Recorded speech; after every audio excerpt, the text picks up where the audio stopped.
Hello, this is Ralph Carter, and I'm your moderator for this wonderful dialogue and symposium on the Black Arts Movement from the 1960s till the present. The theme is finding identity in the midst of artistic and political upheaval. We have a wonderful, illustrious panel. Please sit back, enjoy, and receive. Thank you, National Black Theater.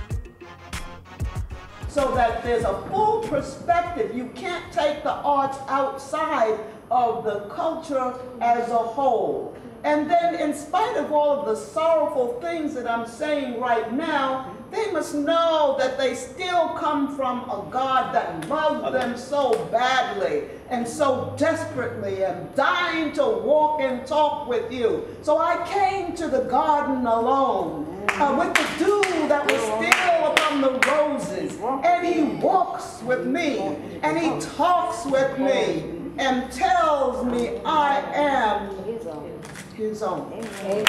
For those who are interested in asking questions, the floor is open. When my mom decided to buy this city block, Roderick is my mother, Yes. she decided to create a model that was could not be affected by politics. So as the distinguished panel was talking about when Nixon came in, so she created a model where the commercial real estate would subsidize the art. So we were not slaves to a system, and that we could create the kind of art that we wanted our people to experience, participate in. An institution represents power. An institution represents those three areas that Dr. J talked about. When you have an institution, you can make things happen. All of these youth, they have a place, and you've done some tremendous things over the years with the youth. So institutions terrifies the oppressor. Going forward, there are institutions. This is one, the Dwyer Culture Center, of which I'm one of the founders, is another.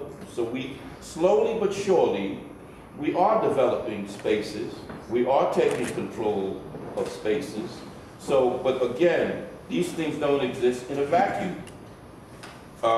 You have to support. We have to all leave here today with an understanding that the same way that we put money out to do this, to do that, we must begin to put money into these institutions. That is the only way that we're going to keep the progress going, because we are progressing forward. To keep that momentum means that we got to infuse dollars into that. I'll turn the floor over to you, Dr. Well, clearly, if you don't plan, you plan to fail.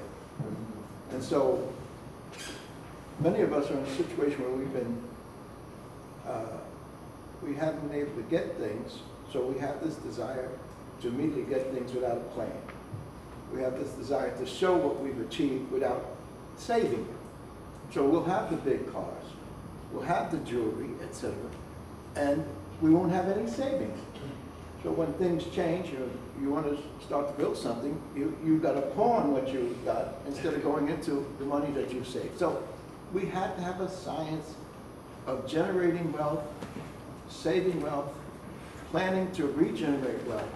And that's what we have to contribute. You couldn't build pyramids, you can't build great cities, you can't do the things that our people did if you didn't have a science of how you accumulate and how you make that accumulation work for you.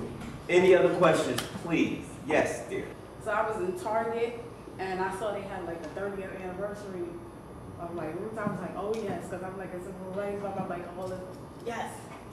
And it just did something to him.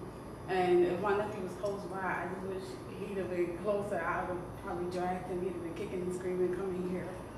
But I just want to say thank you, thank you, thank you.